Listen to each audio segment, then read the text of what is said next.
Um, so, Isabella Mansfield, poet. Poet. Welcome to the podcast. Find my water.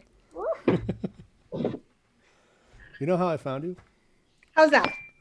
Uh, so, a woman I did my MFA with, I'm connected with on Instagram. Her name is Rhea, or Rhea, Okay. She and bought a popular book. she shared some of your stuff through the Instagram. The 24-hour circle on Of top course. there. Yeah. I forget what that's called. She shared some of your work there, and I'm like, oh, tell me about this poet and why you shared. And so I ended up buying your book and inviting you onto the podcast. I thought that would. I don't always discover people unless it's through someone else because I don't actively buy the journals or collections and stuff like that. But everybody else I graduated with does. So I just go through them and Like finding, your new favorite movie because you borrowed it from your buddy down the street, right? exactly. We One of my husband's favorite movie is Wrist Cutters, a love story. I don't know if you're familiar with that one. And he loaned it to a friend in film school who absolutely loved it and never gave it back. We're like, and now we're down a movie. I think I've bought it twice now. Yeah, I love it when that happens. There's just so much. There's so much content out there. It's impossible to discover it without help. Right. You know, and I don't know if there's anything I discovered on my own accord that wasn't a result of a contact. So, another contact. I think that's fantastic though, and it speaks to that relatability. Somebody saw something and they loved it and it reached you. And I think that's like, for me, that's kind of the dream. It's like I just want people to just be like, oh man, she said that thing that I really liked and I really identified with, and I get that.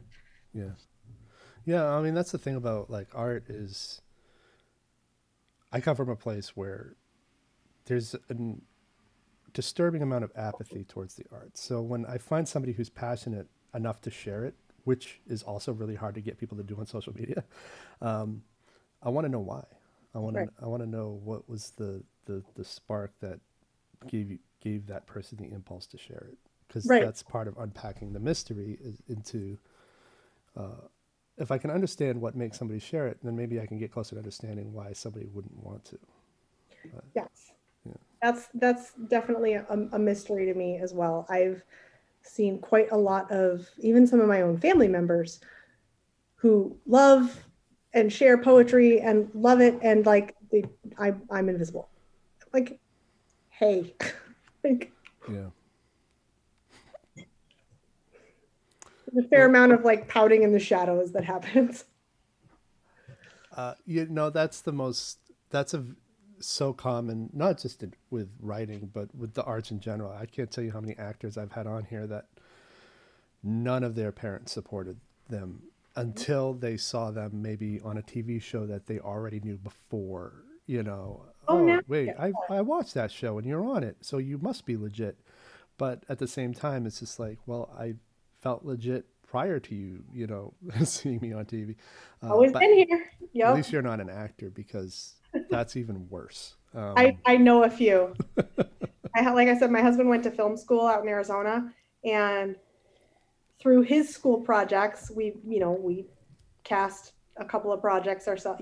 I was involved in, pre-production and stuff like that with him, and casting and location scouting. And there's just, oh nope, I'm not into acting. Nope, not gonna be my thing.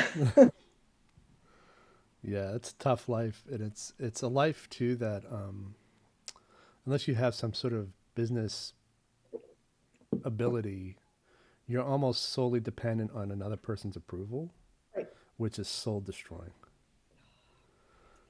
Yeah. So let's talk about your books. Okay. Thanks for sending the two out of print books. You're welcome. I hope I you actually don't. I'll talk a little bit about why I asked for them, Okay. and why I initially would have just bought them if they had been available. I'm interested in the the growth of the artist, So the story that our MFA people wanted us to sort of curate for ourselves, because I had an MFA in creative writing about 20 years after I went through film school. Um, and even in film school, it was the same thing. You are not to release anything until you're an expert at it. And I didn't understand why, because I wanted to see. My goal was always to demystify the arts, regardless of the medium. So when I went to film school, for example, I ended up going to the film school that Kevin Smith dropped out of. Nice. I wanted to know why he dropped out of it. I found out within 2 weeks. But I also wanted to see what he produced before he dropped out of it, because I know for a fact that Clerks, his masterpiece, wasn't his first movie, even though it's always billed as his first movie. Yeah. So the One of first his thing I first did commercial successes, right? But for success, but right. not his first movie. So the first thing I did was I went into the school archives and I pulled out all the work from his graduating class, and I found his documentary that he made. And probably his first things were the exercises they made them do, but those aren't archived. So I found his documentary that he made, which there's a lot in there that is so obviously a precursor to Clerks. So I could unpack and see, okay, hey, this is where these aspects of his work are rooted. But then also this is an indicator of the personality to come, because his work completely fell apart and they had to retool the documentary to be about why the documentary fell apart, which I thought was fascinating. And it's totally within line of his personality. Yeah. But then with the writing, it was, I'd pitched doing a book of a short story, but where every version of this short story is presented in order. And I got so much shit for it. I'm like, wouldn't it be cool though to see how each version after one editing pass, how it changes? Because I don't know, as a creator, I learned more from seeing how writing develops than just reading the final thing. And it's just not it's not part of the story so many creators want. So when I invite writers onto here, I'm always looking at their back catalog in addition to the latest thing that they've released. Mo- I, yeah, I'm into the lifelong journey, I guess. I think that's fantastic. And I appreciate the support of my the back catalog. I took them down and out of print myself, because I got to a spot where not that I wasn't proud of them anymore, but I just felt like I don't know if these are good. Like I got to that second guessing, and I wasn't really sure how I felt about the work. And the second one especially, I really enjoyed, but looking back, I think it was really, really rushed. I put that one together in the course of a year, Yeah. and like from start to finish to like published, it was out. So then I would ask, what is good? Because I've done the same shit where my first three novellas I put out myself, and then I pull them, and then I put them out again, and then I pull them, I clean them up, and then I put them out again. But they're not out right now. But the thing is those are the ones that, I've gotten the most feedback on from, weirdly, people who I wouldn't consider to be readers. They'd be like, oh, this makes sense to me. And they're asking me questions about it. And so I'm like, okay, so from a writing standpoint, or maybe looking at myself as creator and wondering where I stand in the creative sphere, I hate those books. I don't want them to be a part of me. But at the same time, that's the stuff that got the most responses, even though I know they're not good. So what's good? Is it more that I mean, besides, just kind of being able to loosen up and break out of maybe a certain preconception, or maybe breaking out of the and omitting the whole editorial thing. Editing is just a mechanical process that Yeah. eventually we warmed to. But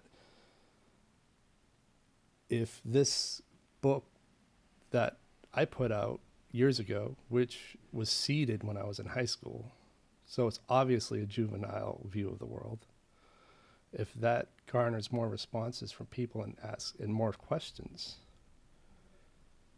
then maybe I'm not a good enough authority on myself to critique myself, you know? I'm very attacked by that statement. I feel like I identify that very strongly.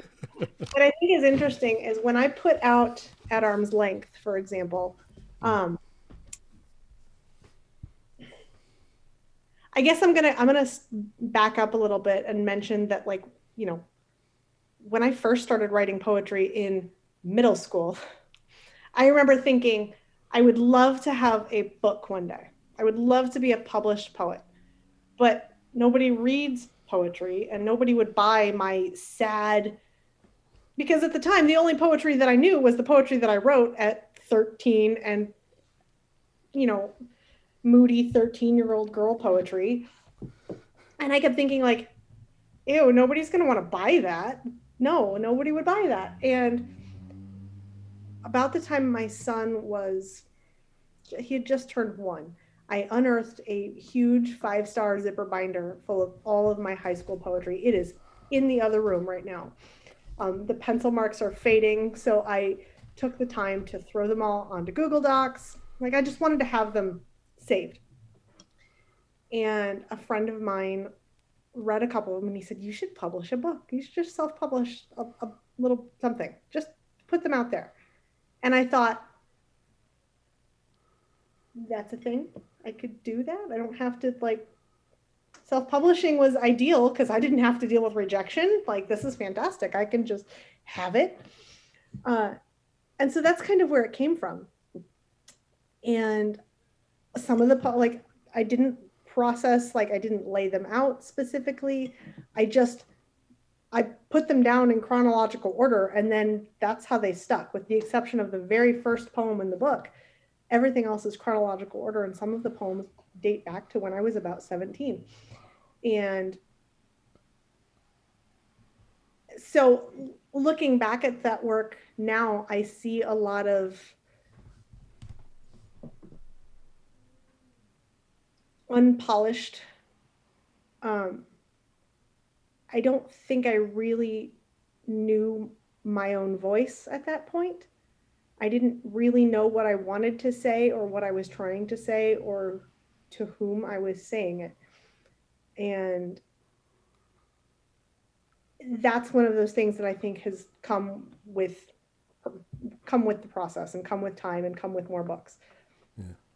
Interestingly enough, though, I, like you, I had a lot of feedback on that first book, and I had a decent amount of sales. You know, you self-publish it, it goes out right onto Amazon, and like within the first day, it was like #2 bestseller in poetry. I'm like, that lasted for like an hour.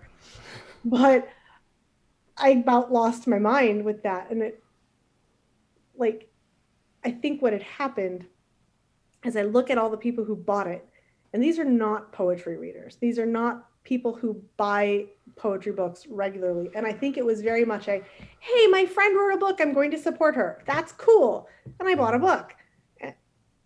And then I put out the second one, and a lot of people were like, cool, you did it again. I've already bought the first one. Like, so you bought the second one? I did not. The second book did not sell well at all. At all. And so that was definitely frustrating. And after that, I'm like, I'm not self-publishing again. This is stupid. Nobody reads poetry. I'm gonna go crawl into a hole and die now. But like, you keep going. I can't not write. It just kind of happens. No, I mean, if that's your thing, I think it's great to have a writing practice, regardless of whether you're publishing or not. But yeah, the biggest mistake I think a lot of people make when self-publishing is that misconception that a sell to a family member matters, because it doesn't. It's nice to get that initial support, but I always omitted those from the list when I was deciding whether or not something was working. Hmm. Um, and it got to a point too where I don't even run anything by a relative anymore. Um, yeah. So I am in the space now with my writing career. I guess I can say writing. I can say writing career, yeah, um, where it is more important the family that I have chosen versus the family that I was born with. And I love my family, I really do, but they don't get it the same way, you know. And so the people that I've met in the writing community out here, the writing community I've met all over the world, it's not like, I don't want to say like, well, everybody else's opinion of my work matters, because I'm writing because it's meaningful to me. But they're the ones who understand it better. They're familiar with the process, and they're familiar with the feelings and the pain of, you know, oh my God, I know what it's like to be in that position. And it's humbling when, you know, if I go to an open mic and someone who I love their work, they read something and I'm like, oh my God, I love this. And they come up to me after I'm done. I'm like, oh my God, I love that. I'm like, okay, well, you get it. You got it. And, you know, so it feels good when it's kind of recognized by someone who gets it. yeah. Well, they're going through a parallel journey, or have gone through a parallel journey. You know, sure as shit, if they're a writer who doesn't have another writer in their family, they're going through a parallel journey. um, My brother used to be in a series of bands when I was in high school. And, you know, watching him do all the local band stuff and selling his merch and stuff like that. It's like, it's tough out there. And I feel like poetry is like this much tinier little niche market. And yeah, it feels a little bit harder because, like, everybody loves music. You might not like rock music, you might not like country music, but you know, not everybody likes to read, and the people who like to read don't always like poetry, you know. And the people who like poetry might not like my poetry. They might like nature poetry. They might only like sonnets. I don't know, you know. yeah. So specific.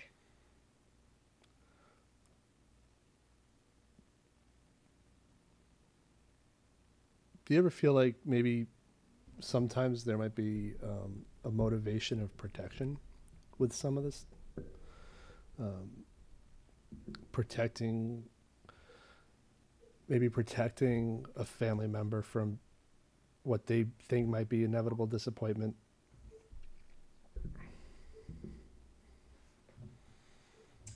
Not that it's inevitable, but they think it's inevitable. I don't know. Mm. uh Sometimes I feel like the things that I write about and the journeys I've been through to get me to where I'm writing, I feel like my family wouldn't understand, or they haven't really tried. Yeah. Uh, there are some poems that I've written that where, you know, where my mom, for example, would say, I really identified with this as a woman, as a mother, whatever. And I appreciated that, but there are some that are much more painful in the things that I've written where I I don't feel like they get it. And sometimes I'm like, I've written this thing and like, please ask me about it. Because I've written it, and if I've written it and shared it, clearly I'm at a point where I'm okay with it. I'm okay with sharing it or talking about it. And when people in my family especially haven't asked or commented or noticed, it's like, oh, okay, well, let me just put those bricks back up. You know what I mean? Like you build that wall back up. So I don't know. Yeah. That's an interesting question. Yeah, and I actually like the this idea of please ask about it. Mm-hmm. Because I feel like that's probably the most common desire for any creative posting anything, even if they don't know that that's what they want. I think most people want to be asked about what it is that they put Well, out it's there. the window into my life. You know, Yeah. if I've written something, whether it's humorous or painful or anywhere in between, it's based on something I experienced, and it's based on something I felt very deeply about. And for someone to not even, it's, and not that social media is the be all end all of everything, but like for someone to not even say, wow, or thank you for sharing, or anything, it's, the silence is loud sometimes. I remember writing something very, very personal a couple of years ago, and the feedback I got on what I had shared was amazingly supportive, but I was much more aware of the people who didn't respond at all. Yeah. Their omission was just, glaring. That was a hard one. How are what is it? Salt and octopus? Salt and octopus? Yeah. Salt and Octopus, the two cats. Yep. Salt is laying in a sunny patch right over in the living room. Octopus is probably still on the couch. I was just wondering. I got some I cats back there. saw yours back there. I got 8. You ate. Oh my goodness. Yeah, we had 3 for a long. Jan and I had 3 for years, and then we found pregnant mama Oh boy. on the streets of New York, and she was so sweet, but of course she was just looking for food, and she just gave birth in our fireplace Oh. because we're not allowed to use our fireplace for fire, so we just made that her home, and now she gave birth to 5, and they all survived, and they're all here. That's amazing. Couldn't bear to part with any of them, huh? We managed to rehome one to her aunt, but we still consider it ours. Sure. But yeah, I'm not allowed to find a new home for them. I've been told no. My son is constantly begging for a third cat, and I cannot be the one to take him to the pet store to pick up cat food or supplies or anything, because I am too much at risk of caving. And my husband says, no, no more than 2. No, no, no, no. Yeah, I'm begging for a dog, Uh-oh. but we're not allowed to have one in our apartment. I'm like, I don't care. I want a dog. Gotta love New York, right? I've been there exactly once and I don't remember it. So, Well, you'll come back. oh, Once poetry nights are back up again, I'll invite you. please do. I miss it. I was getting ready to return to Boston at the end of March last year for a writer's retreat with Clementine von Radix and Sabrina Benaim. I was very much looking forward to that. I was booking spots for a Michigan-based tour with 2 other Michigan writers. All of our dates were spring and early summer, and they were all postponed. Yeah, I had tickets to Hamilton, Ugh. and they were gifted to me, and Broadway closed like a week later, Yeah. so I never got to see it until it wound up on Disney. But that doesn't count. Yeah. So can I talk about 2 of your poems? Please. And then I'd like to hear which. We're gonna just talk about the poems in this book because it's the one that is available. I'm gonna tell you the 2 that I gravitated towards, and then I don't know if you want to, but I'd be interested in the ones that you think are the anchor to this book. All right. I used to do a lot of work in the fashion industry, pretty vile industry. I think it's worse than weapons manufacturer as far as industries go. It weaponizes our bodies. Yeah. So page 20, I really loved Wrong. I thought that's when I gravitated towards as being super meaningful and important, especially in the 21st century. As who is anybody to say what's right or wrong with something that you have no control over. Mhm. It's not like a behavior or a morality thing. It's just, it is what it is. Mhm. Um, what was interesting when I was in fashion was it wasn't so much a dictation of whether a person ate, overate, or didn't eat at all. The people they hired had specific metabolisms. These women were eating cheeseburgers and not gaining weight. Like at lunch, they would just be. I'm like, you. What are you doing I, again? I, I couldn't understand how somebody could eat all the rubbish they were eating and still look that way. And I realized that they specifically are bringing these people on because of that, Mhm. almost like an X-Men mutant gift to not keep their lunch. And anybody who was getting traction in the modeling industry, if they ever found out that they were starving themselves or puking or whatever, they got ousted. Mhm. And that whole experience from like, I guess it was 2012. That was my last experience with it. That's what was brought to mind when I read that poem. Was just how messed up the fashion industry was and how strict they were about like the kinds of people who were allowed to be in front of the lens. Mhm. I uh, I started going to a gym out in Phoenix back in 2013. I had pounds to lose. And when I found strength in my body, I latched onto that very quickly and started kind of competing with myself. Um, in advance of a major surgical procedure I was having, I set a goal like, okay, well, I'm going to be down for 12 weeks. I can't work out.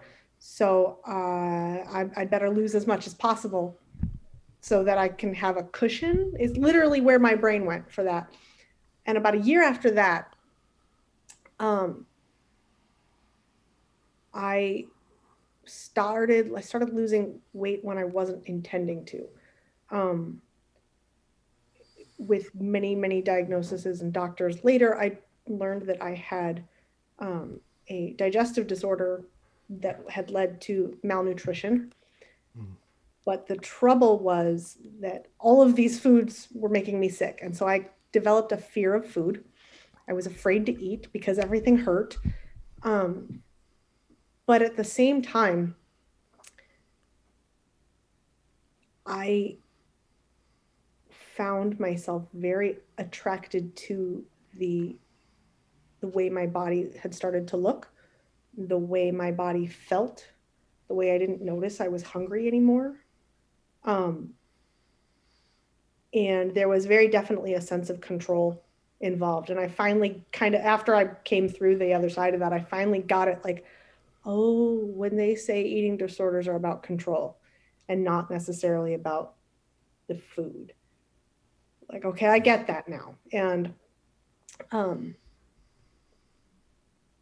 it was a brief but weird place to be.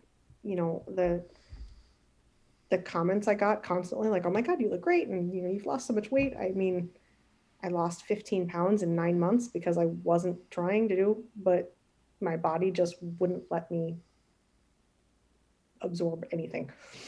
And it was interesting to still feel wrong in my body and that other people still considered it not quite perfect. It's a weird place to be. Body image issues are messed up.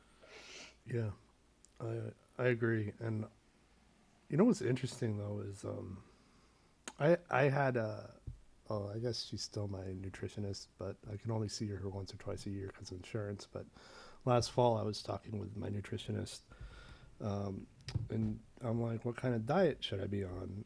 Because I gain weight really easily. It's purely genetic, and I gain it in my belly, which is like the worst for the heart.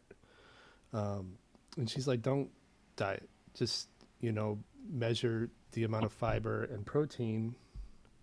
And here's kind of the math that you should be looking at for every meal. And I'm like, okay, that is really simple. And she goes, yeah, and also feel free to, eat pizza on some weekends if you want. And I'm like, how does that help? And she was Right. basically telling me that if I don't occasionally eat the food I really want, then I'll never lose weight. She's Mhm. like, there's a mental health aspect to it. And she said that anybody who's ever tried to just deprive themselves completely of, like, I guess soul food was the reason it's called that, Mhm. they'll always fail. Mhm. And I've been failing. I've been failing for so long, 15 years now, that these past few months where I have been keeping track of the nutrition label, I've been sleeping better, breathing better, and there was something you said that reminded me of it. I forget what it was. I guess listeners can go back to it and re-listen, but make that connection for me. Just Well, I get it though. The digestive disorder that I have requires management with a very specific diet, and there are foods that I just cannot eat anymore. I cannot have onion. I cannot have anything with molasses in it at all. It's all like the list of things to avoid is excruciatingly long. And when you start this process, it's a elimination diet, and then after a short elimination phase, when you found your symptoms have gone away, then you start slowly reintroducing all these other foods. And I didn't want to. I was afraid of reintroduction. And my dietitian yelled at me because she said, "You are exceedingly strict. You do not need to be on the elimination phase at this point. You are not allowing your body the challenge to see if these foods are okay for you. And you don't need to be that strict." And I was weird, like I was pouty about that. Like, don't tell me I'm too strict about it. But also there was this weird sense of pride because like I felt like I won. right. But at the same time, staying on that elimination phase for about a year, which was probably about 11 months longer than I needed to, I broke. I did exactly what all of the books and articles said that you do, is that you stay on it too long, and then it's too hard to stay on that strict of a diet, and you cave, and then you cave hard, and then you wind up right back where you started, and everything hurt, and fighting myself with food again. And it was just not a fun place to be. I have balance issues as well, and I nearly just fell off my chair. So that'll be fun for the podcast. Everybody gets to see that. So, did you like onion previously? Do you miss Oh it? yeah, I Yeah, make yeah, like the world's best onion rings. yeah. I love onion. I can't eat them, but bell pepper rings are a decent substitute. Did you invent those, or were they previous thing? So thank you, internet, for bell pepper rings. I mean, what? How do you feel if you were to eat an onion right now? How would you feel? Like, what would In, happen? in the immediate, I'd be fine. Tomorrow, I would not be able to go to work. I would have severe digestive distress. Ah, okay. And then probably a week's worth of pain and bloating and just generally feeling awful and uncomfortable. Okay, which kitty is that?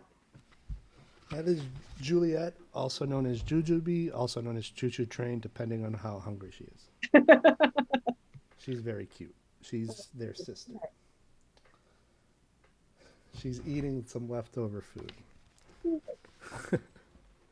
Um, I also like They Run Lines, which is like right next to it. Thank you. That was that one. I remember when I wrote that one.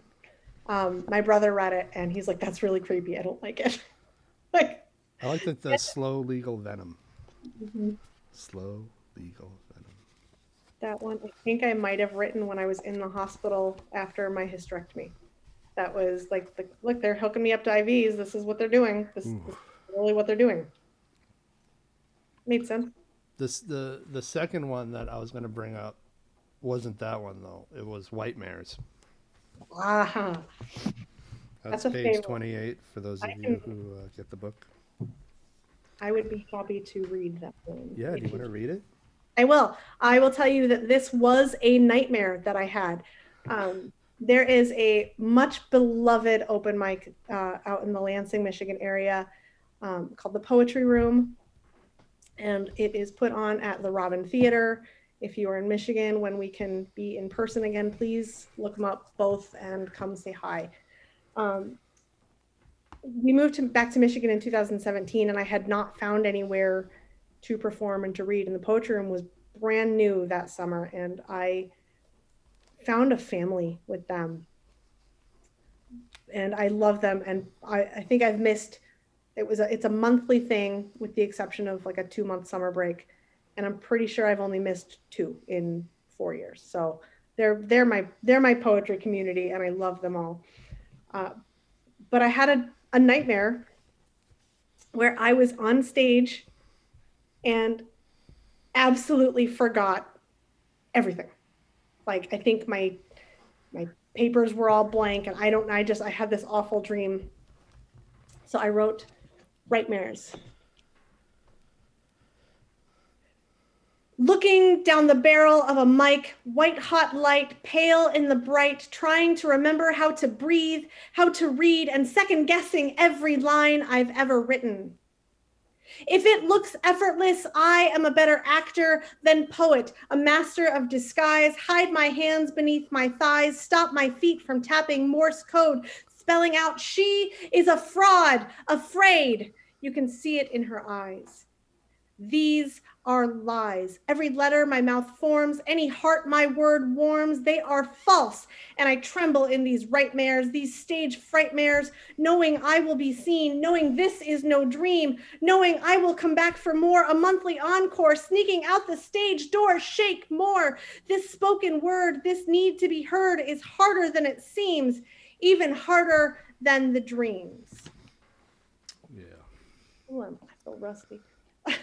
No, I loved it. There's some energy to that, and I think that's the anthem of National Poetry Month, because I gotta tell you there's an underlying theme of what is it, poser syndrome or Imposter syndrome. Imposter syndrome. Yeah, Yeah. Everybody feels that. I tell you, there are people in every medium who have succeeded beyond what most artists could ever hope for, who don't feel like they belong.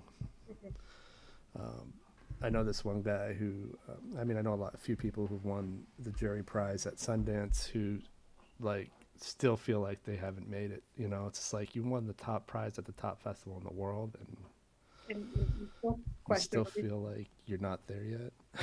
Yep. Yeah, I mean, just earlier I said, can I call this a poetry career? I don't even know, like, this is what I do, and I still feel like it's weird and like conceited to say that. Like, no, I write poetry. It's okay for me to be okay with it. Like, but it feels weird to be excited about it. But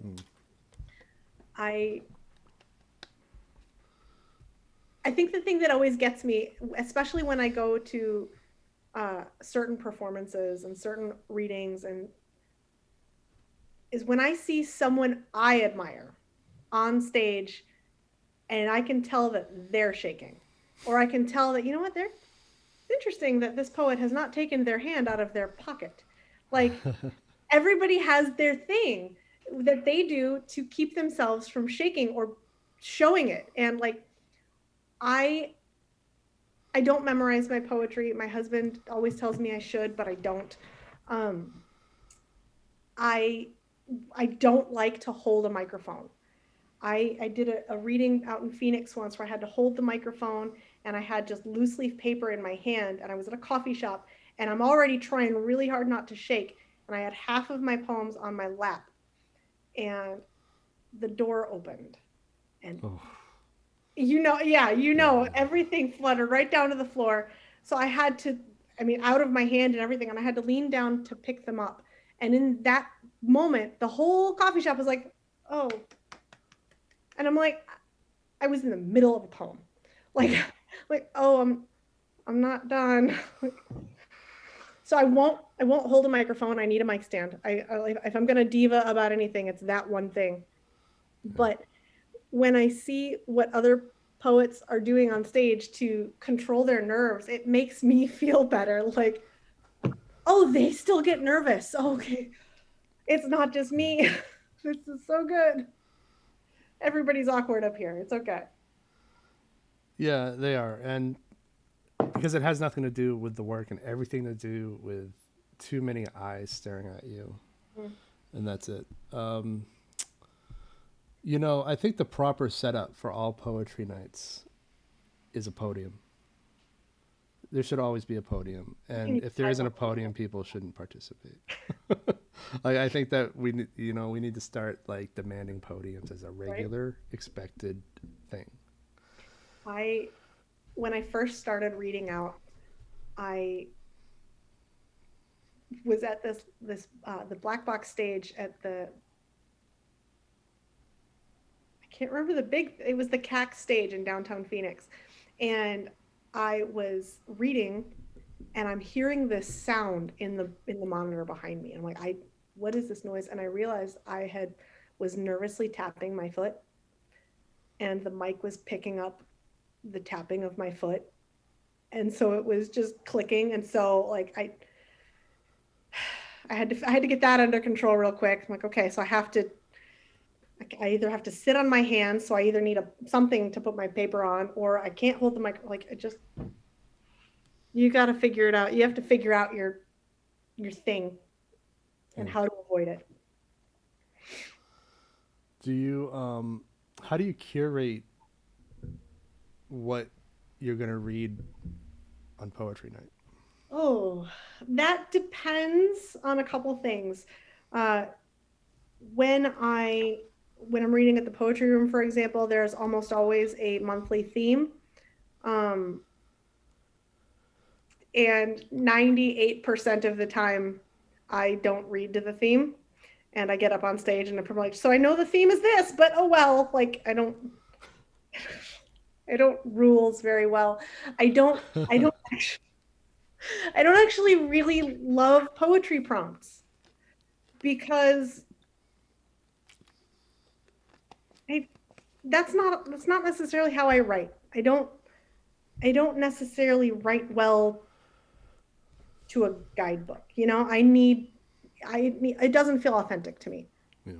I write something in the moment because that's what I'm feeling in the moment. I was going to go down into my basement yesterday to work out, and I stopped in the middle of my hallway for 20 minutes to write a poem on my phone because that's where I was and that's what happened.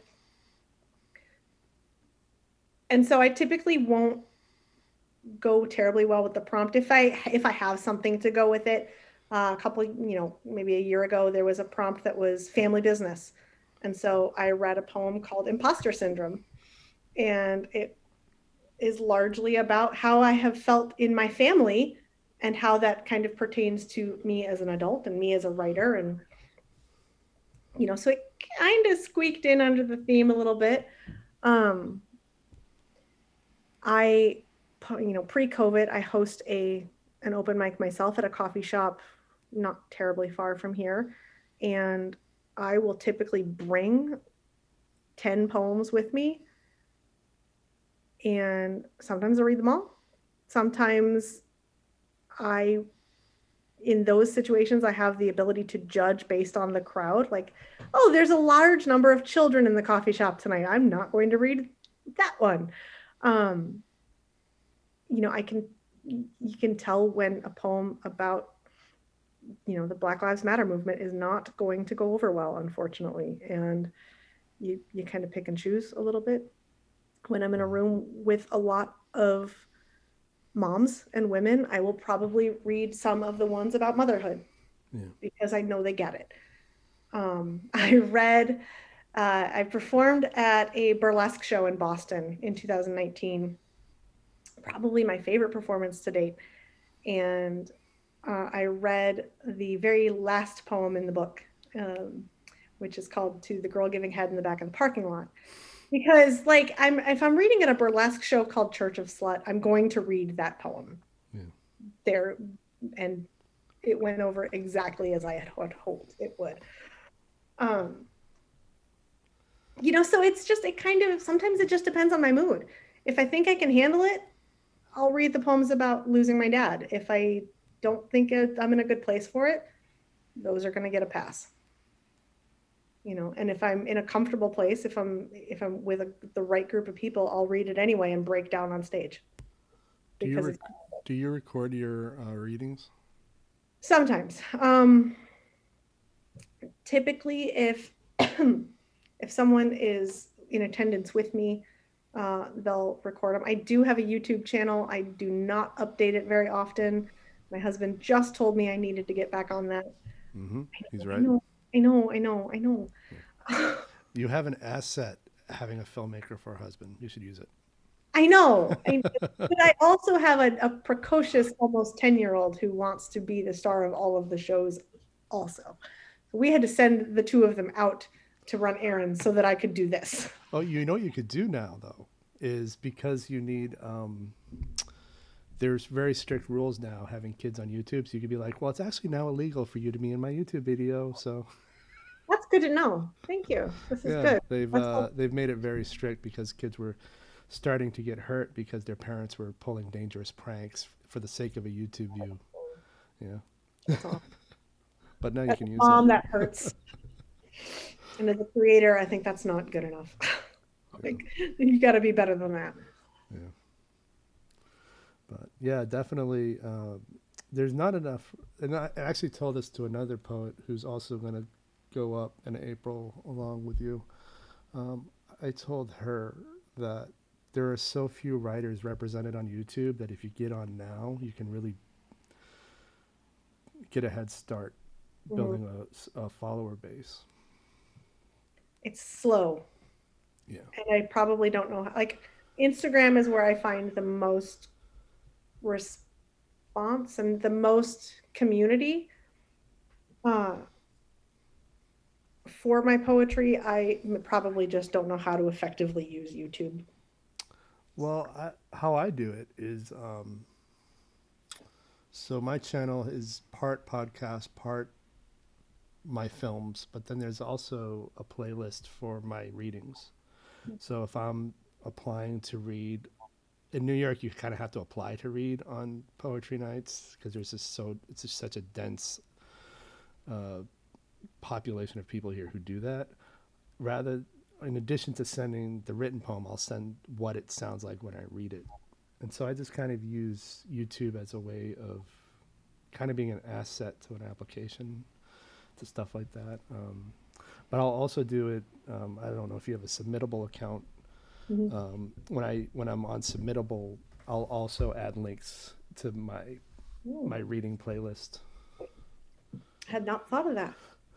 Yeah, because so much. What I figured out is people read things differently than how I intend them to be read. Absolutely. And so if they can hear how I read it, then they can get the vibe a little easier.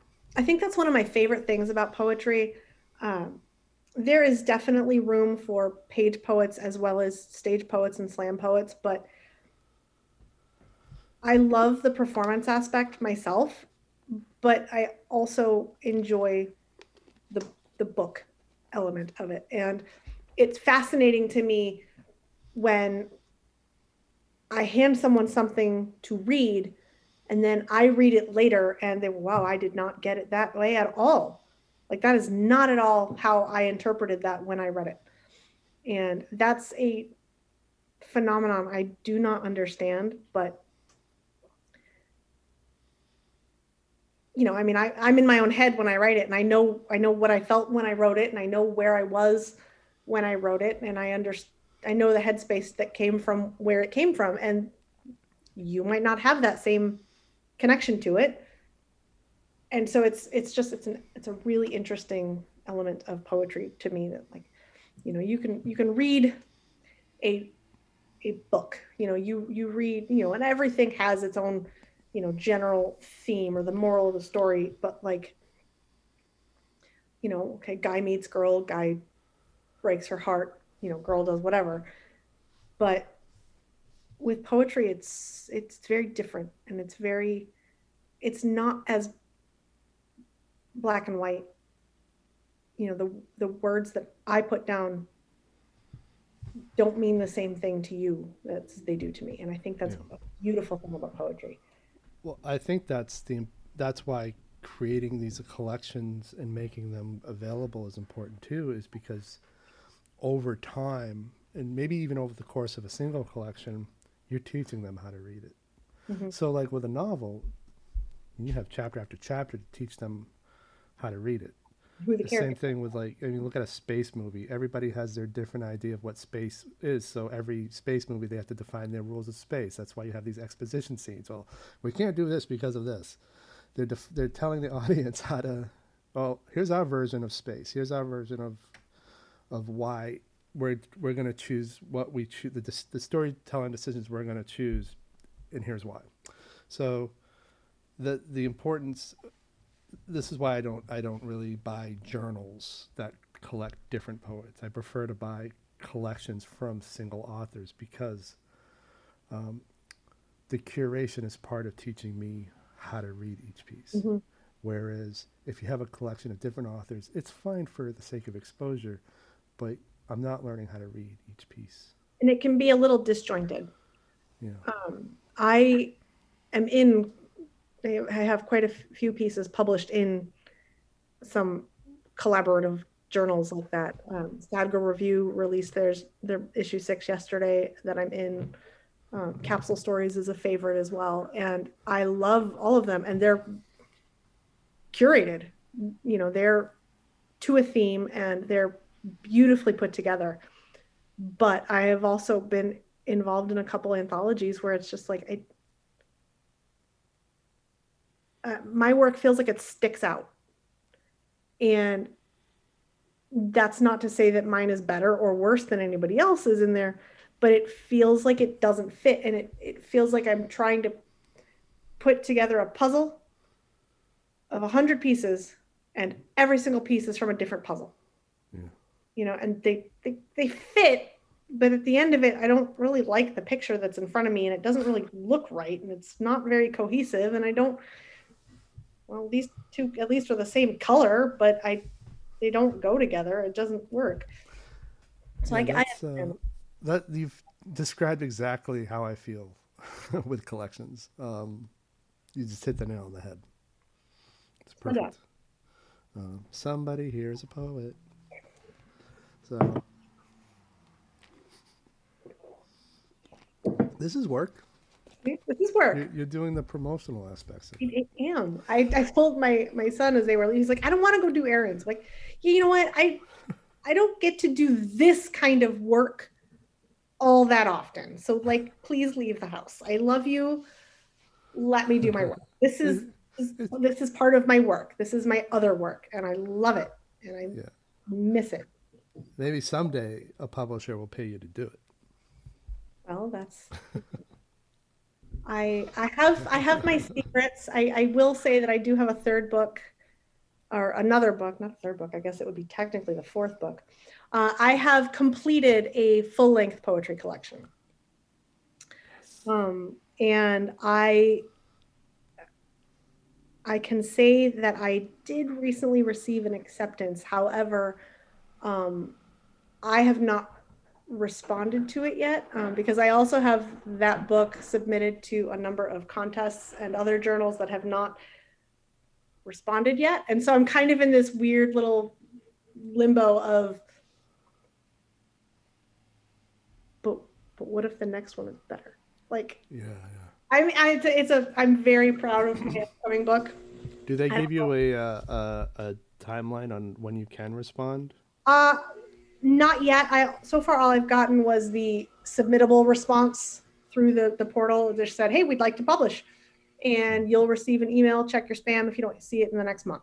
So that's kind of where I'm at. But that only happened on Tuesday. So I'm still very much fresh in the yay. Yeah. No, things are looking up though. Things are That's amazing. going in the right direction, and I'm happy for that. Well, when you get around to getting this book out, I'd love to have you back on. You're a good conversationalist. Thank you. Appreciate it. This has been a fun afternoon. Yeah, it's been a good hour, and I feel like there's a lot of good. Just here's some ideas on how to pursue your writing life. You know, elements of it. Yes, because in the end, part of the thing I want to do with this podcast is normalize creation as a way of life. Mm-hmm. You use the word career a lot, which is fine. I love the idea of just calling it a creative life, regardless. I find it's easier to accept. Yeah, you know, and that's an excellent point, because if I had to say my overall goal with my poetry, it is not, rich and famous. There are not a lot of poets who are rich and famous because of poetry. There are definitely some, but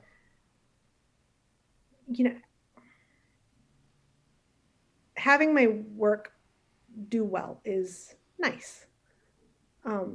If I make some money off of it, whether it's book sales or performances, wonderful. But for me, it's understanding. It's when I got off the stage in Boston at the burlesque show, I remember before the show emailing the producer and saying, "Are you sure? Are you really, really sure you want me in my not burlesque performance to get up on stage and be a woman with a disability who's not performing a burlesque performance, reading poetry? Are you sure that your audience is going to get it? Like, are you really sure?" Like, this was like 2 days before my flight. And she said, "I know my audience. Shut up. You're going to be fine. They're going to love it." And to date, that was my favorite performance ever. I got off stage, and one of the stage managers came up to me, and they had tears in their eyes. And specifically, interestingly enough, they were talking about the poem called "To the Girl Giving Head in the Back of the Parking Lot." And they said, "That poem made me cry."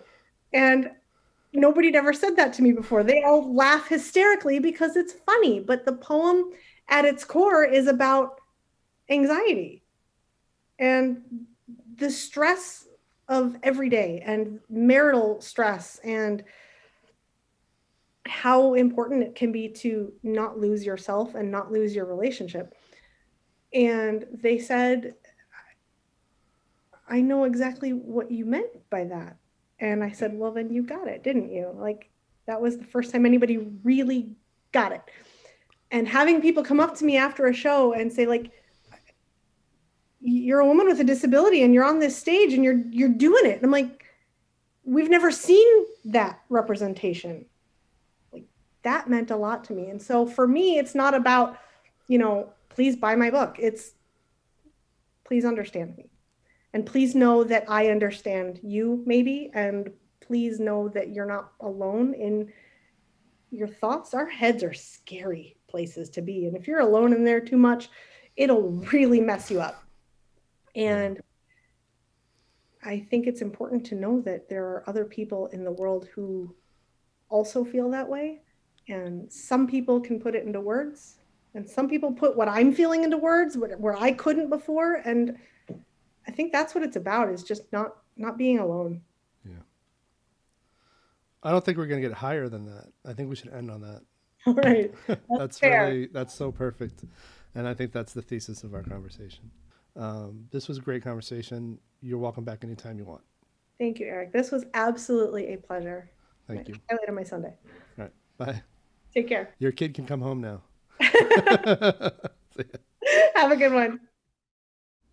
Hey everyone, thanks for visiting my YouTube channel. don't forget to subscribe and hit that bell notification.